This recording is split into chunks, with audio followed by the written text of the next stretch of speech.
Très bien. Alors, je vais faire intervenir Landry Couillot et puis Landry, allez-y. D'accord. Alors, au risque de me répéter sur ce plateau. Aujourd'hui est un autre jour, allez-y. Oui, parce qu'à la limite, on tourne autour du pot, le véritable problème n'est pas traité.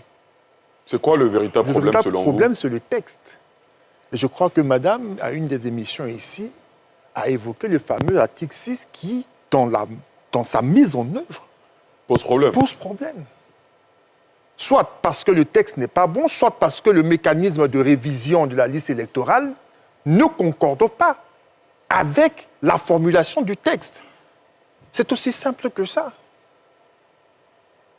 C'est rien d'autre. On a donc une institution en charge d'organiser les élections qui doit pouvoir travailler dans un cadre législatif qui lui-même n'est pas en concordance avec la mise en œuvre du texte. Comment peut-elle s'en sortir? C'est tout à fait naturel qu'on est à ces couacs-là. Et madame elle-même, à l'occasion, avait évoqué que lorsque le président Cubière prenait fonction, avait commencé à travailler sur une proposition d'amélioration du texte. Donc, travaillons sur le véritable problème, la véritable cause, plutôt que sur les effets. Et c'est un beau jeu pour les partis politiques de pouvoir saisir la loi de la manière la plus carrée possible afin de pouvoir contraindre et construire son argumentaire. L'opposition n'a pas tort d'agir ainsi que de dire c'est annuel, donc il faut le faire.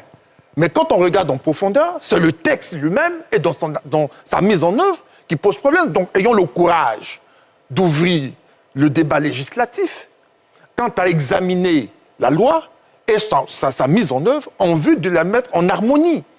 Si c'est chaque 2 ans, faisons chaque 2 ans, mais ma foi, on peut le faire de manière annuelle, sauf qu'il faut changer le processus de mise à jour de la liste électorale, soit de manière mécanique, mais ce qui impose qu'au niveau de l'état civil, on puisse avoir un processus d'accélération pour le sécuriser, mais